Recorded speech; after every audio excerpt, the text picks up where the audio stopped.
What's up, Ian from Powerhouse Miniatures, how you doing? This is the first of a small series I'm going to do about how to magnetise your miniatures. So very first, this is an Imperial Knight Titan. It's the Warden variety with almost all of the weapon options magnetised, so not everything. And I'll explain which ones obviously are not magnetised. There's only two things, but you'll see when we get there. So it's a chaosified version, basically. It's going to be a Slanesh one. So the whole piece, I've got a few little conversions on, trophy racks and a little Chaos Undivided symbol in the centre where there would normally be the Mechanicus or the Imperial Aquila, or Aquila, what you call it. So near enough every weapon option is magnetised, and I've left some things off, obviously, to prime and paint and everything. So the main body of the Titan itself, I'm going to do all silver with a primer and the airbrush and stuff. And then each one of the arms and stuff I'll do separately and do the airbrush separate. So basically, I've used 3mm and 5mm round N52 neodymium magnets. Now, I don't claim to know about rare earth metals, but neodymium is one of those in terms of like an investment opportunity and everything. I think China mines them and all the rest of it, but it's like one of the strongest magnets that you can buy. I use Spider Magnetics on eBay. Really quick dispatch and everything. They don't pay me, but they should.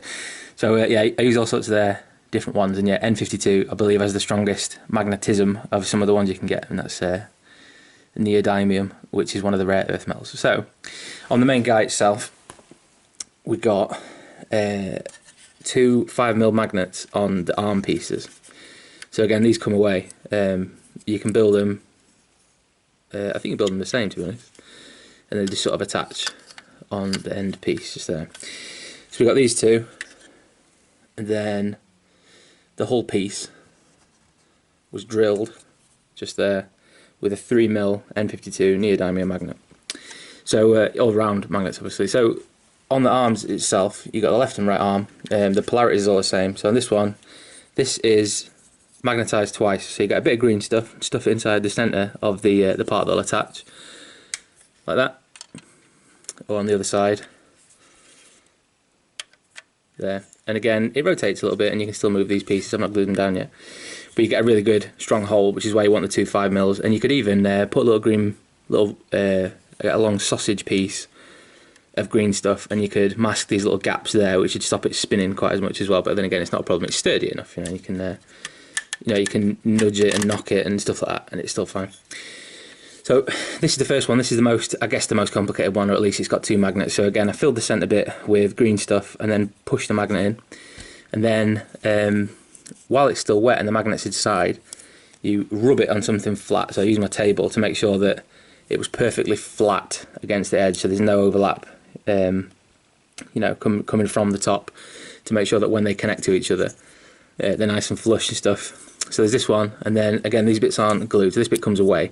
But this is the thermal cannon, obviously, which I'm magnetised to the front, so you can have the thermal cannon. Oop, this way up, like that.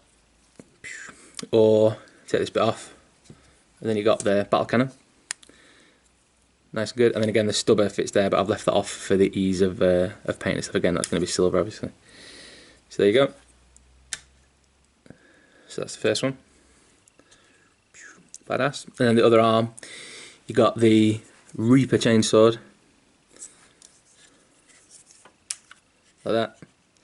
Or you got the Thunderstrike Gauntlet. And again, I've not glued any of these. That will need gluing if you want it in a sort of, depending on how you want the elbow positioned. But there you go, it's posable at this point. I'm probably going to glue it so it's like there or something, like an 80-degree angle or something. So that's that. Boom, looking awesome. And then on this side, I'll take this one off, and again split it in half. And then you got the Gatling cannon, which is going to sit like there. That one doesn't need magnetising, obviously, because you're not going to interchange it. But and again, I've not glued these together, so it'll just like it will sit on itself like that. So that's the Gatling cannon as well. And again, if you wanted to, you could avoid having two of these pieces by putting more green stuff inside this one and then having it attached to there. It does sort of fit, but just not very well. So like there, if you got the magnet, it would sit, but if you see it's not flush. So these little connecting pieces, these little little supports, don't fully attach to the to this body, which is why I did the other one. And again, these pieces come apart, so that'll prime silver. This will be prime black, and then airbrushed with the pink colour that I'm going for. and then I'll glue it to this piece eventually, and then that'll be a standalone arm.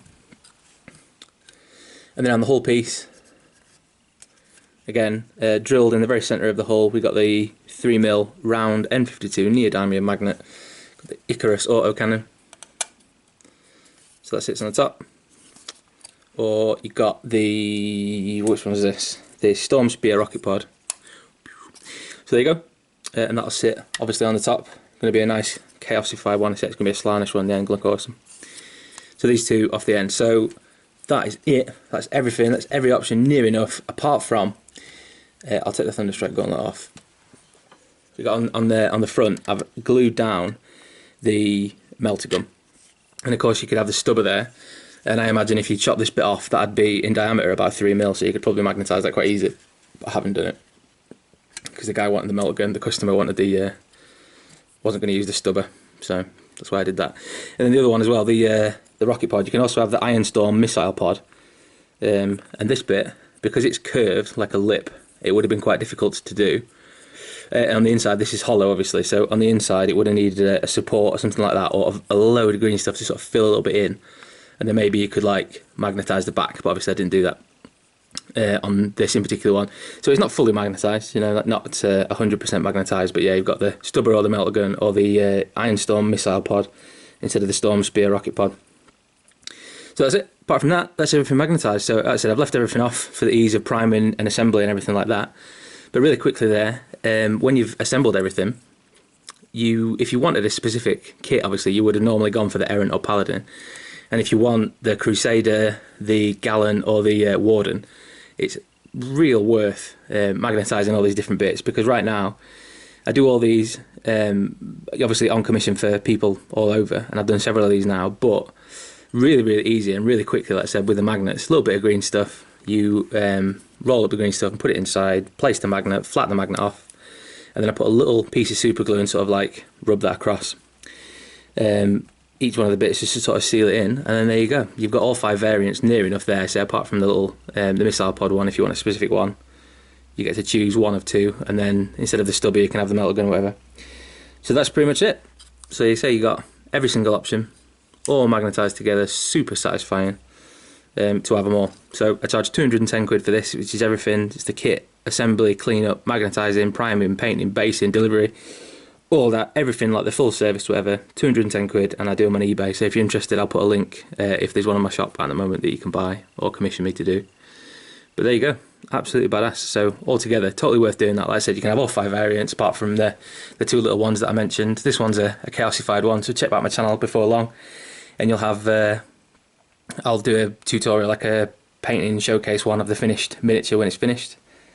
And that's it. So yeah, as always, check my Facebook page, which is facebook.com/Powerhouse Miniatures, and cheers for watching.